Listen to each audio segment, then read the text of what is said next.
Just when the royal drama seemed like a thing of the past, Buckingham Palace dropped a bombshell that sent shockwaves across both sides of the Atlantic. Prince Harry and Meghan Markle were suddenly bumped down the pecking order, their royal titles officially under review, and the palace appeared to be gearing up for a full-scale reckoning. For years, fans of the monarchy had watched as Harry and Meghan navigated the tricky waters of royal life, leaving formal duties behind, pursuing Hollywood deals, and sharing intimate details of their lives with the world. But nothing had prepared anyone for the speed and seriousness of this latest development.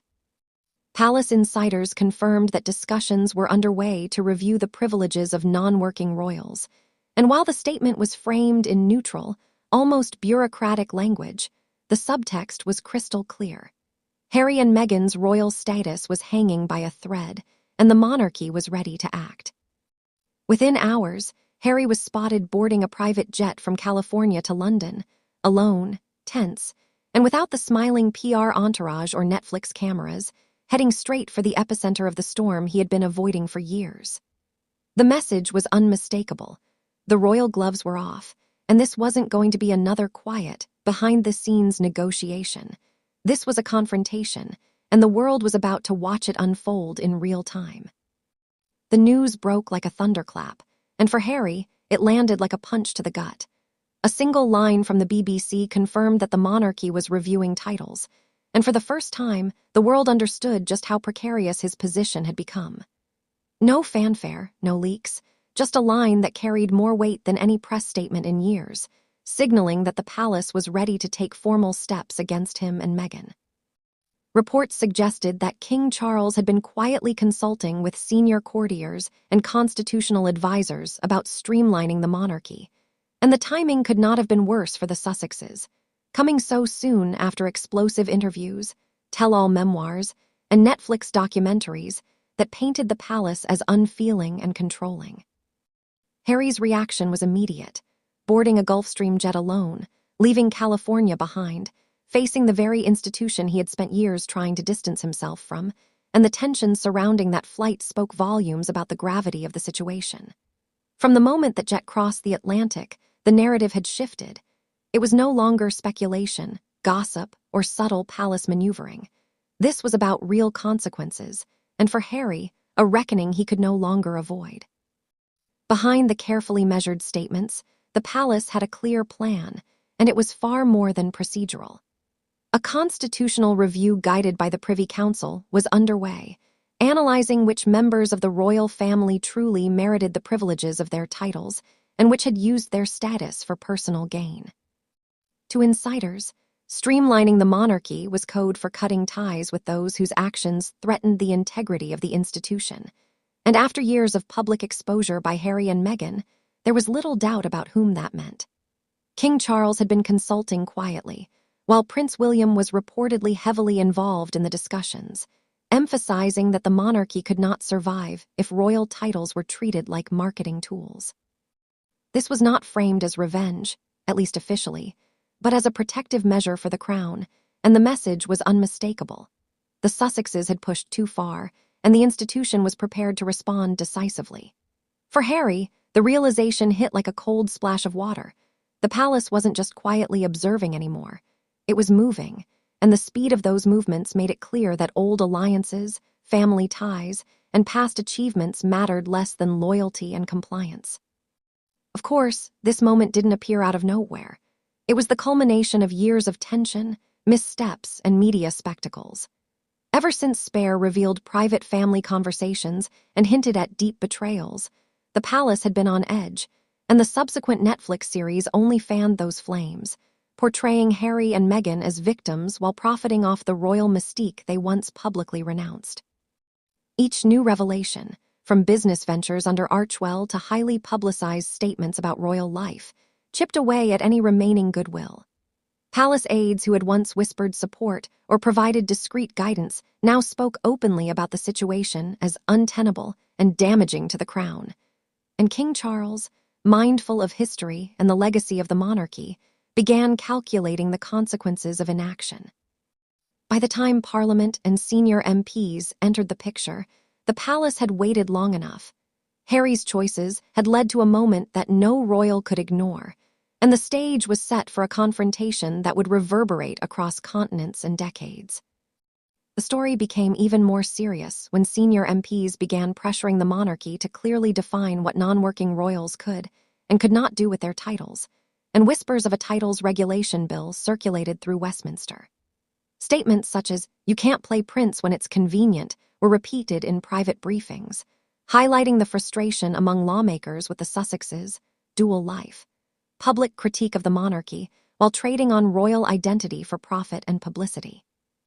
The possibility of Parliament having a say in who retained honorary status turned a family matter into a national issue, placing Harry's future, and that of Archie and Lilibet, in the hands of politicians. For Harry, the political stakes were almost as intimidating as the personal ones. This was no longer a battle of perception or public opinion, but a confrontation where law, legacy, and lineage intersected, and the outcome would not be decided by charm, charisma, or headlines, but by formal procedures designed to protect the institution over the individual. Harry's flight across the Atlantic symbolized more than just a return to London. It was a journey into the heart of a storm he had spent years trying to avoid. Unlike previous trips, there were no cameras, no Netflix crews, no smiling photo ops, just a man confronting the consequences of his choices. Reports suggest he was tense, silent, and inwardly steeling himself for what awaited at Heathrow.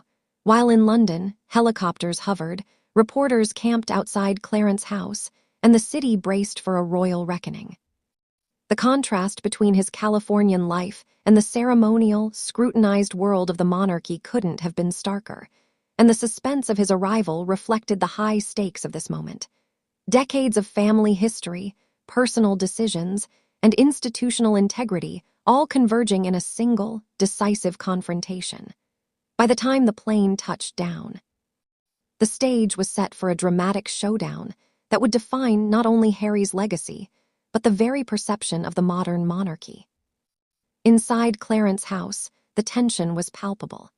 Harry reportedly arrived agitated, demanding that the discussions about his and Meghan's titles be halted immediately, but King Charles remained calm, resolute, and unyielding. "This isn't just about you, my boy, it's about the future of the crown." The confrontation reportedly escalated as Harry reminded his father of his birthright and the public's enduring love for Diana's son, while Charles emphasized that one cannot reject the institution while simultaneously trading on its name. The argument intensified when Prince William unexpectedly joined, lowering the temperature in the room with his mere presence, and the conversation became a bitter exchange of perceived betrayals, legacy, and duty. Harry accused William of pushing the review behind the scenes, while William countered with a chillingly simple, yet brutal line. "You wanted freedom. This is what freedom looks like." The room reportedly went cold, and Harry's pleas for his children's titles to be spared only met a measured, non-committal response from the king, signaling that no personal appeal could override the calculated decisions being made to protect the monarchy's long-term stability. When Harry left Clarence House, his face reportedly betrayed the storm within: red eyes, tight jaw, and lips pressed together as if holding back a scream, a portrait of defeat that mirrored the severity of what had just transpired. Back in Montecito, Meghan's reaction was immediate and furious. She called PR teams, lawyers, and media allies, seeking to regain control of the narrative. But even Hollywood was cautious, tired of the Sussexes' repeated high-drama headlines. Social media erupted in parallel, with hashtags dividing public opinion. Strip the titles trending in the UK while Leave Harry Alone gained traction in the US. The palace had taken decisive action, and the Sussexes, accustomed to commanding attention, suddenly found themselves at the mercy of events and institutions beyond their control, realizing for the first time that even wealth, fame, and media influence could not shield them from the consequences of their choices within the royal framework. The public response was swift and brutal. Major newspapers splashed headlines warning of the peril facing the Sussexes, royal identities, and old clips, such as Meghan jokingly curtsying to a bottle of champagne on Ellen, resurfaced, now interpreted as mockery and arrogance. Fans and critics alike debated fiercely. Some argued that the monarchy was out of touch, Others claimed Harry and Meghan had exploited the brand they simultaneously criticized. In the UK, anger and frustration with perceived entitlement were palpable, while American audiences wrestled with empathy for a couple they had followed for years. For the Sussexes, it became increasingly clear that public opinion alone would not reverse the palace's calculated steps. The narrative was moving beyond media spins and private interviews, solidifying a new reality where official processes, legal frameworks, and institutional authority would dictate the outcome. The next day, Buckingham Palace confirmed the review of royal titles was advancing, with cooperation from both the Crown and Parliament, emphasizing that no individual was exempt. This official confirmation turned speculation into reality, and the world reacted immediately.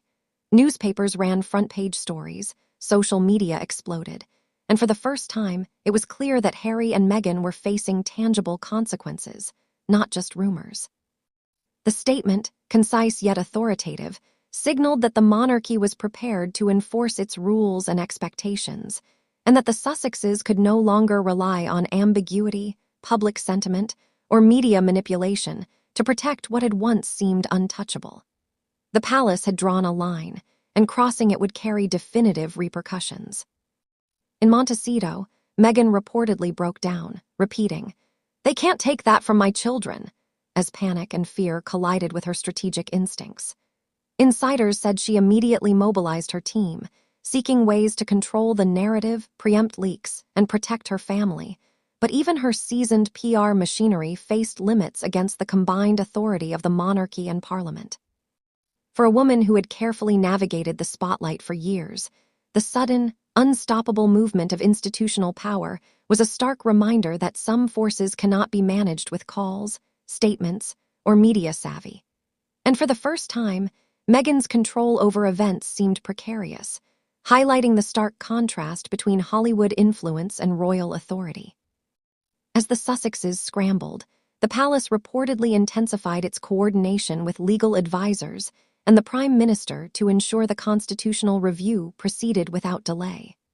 Former allies of Harry and Meghan within the royal household remained silent, and staff who had once offered discreet guidance were reassigned or had departed, effectively erasing any internal support system for the couple. By controlling the process from multiple angles, constitutional, legal, and public messaging, the monarchy reinforced its message. Loyalty, duty, and compliance outweighed personal grievances, media influence, or celebrity status, leaving Harry and Meghan to face an unyielding system that operated with precision, patience, and strategic foresight. By late night, it became apparent that the situation had reached a critical point. The review was real, irreversible steps were being implemented, and the palace had full institutional backing. Social media buzzed, legal advisors analyzed every possible loophole, and news outlets provided round-the-clock coverage, emphasizing the gravity and rarity of the moment. For Harry and Meghan, the looming decision was not merely about titles or privileges. It represented the ultimate test of their relationship with the monarchy, their public persona, and their understanding of duty versus independence. In the eyes of the Crown, this was a lesson in consequence, a statement that personal choices carry institutional weight, and a precedent for how the royal family would navigate internal dissent in the modern era. As the dust settled, the story left a lingering question. Would history remember Harry and Meghan as victims of a rigid institution, or as a couple who pushed the boundaries of tradition and faced the inevitable consequences? The monarchy had acted decisively to protect its legacy, but the emotional fallout was undeniable. A son confronted by his father, a brother enforcing boundaries, and a public watching every tense moment unfold. For the world, this wasn't just royal news. It was a lesson in power, legacy, and the complex interplay between fame, family, and responsibility. And while the outcome remained officially undecided, one thing was certain. The reckoning had begun, and the days of ambiguity, protection, and subtle palace maneuvering were over. The Sussex titles, once a symbol of privilege and heritage, were now on the chopping block, and the eyes of millions would remain fixed on every development in the dramatic saga that continues to redefine the modern monarchy.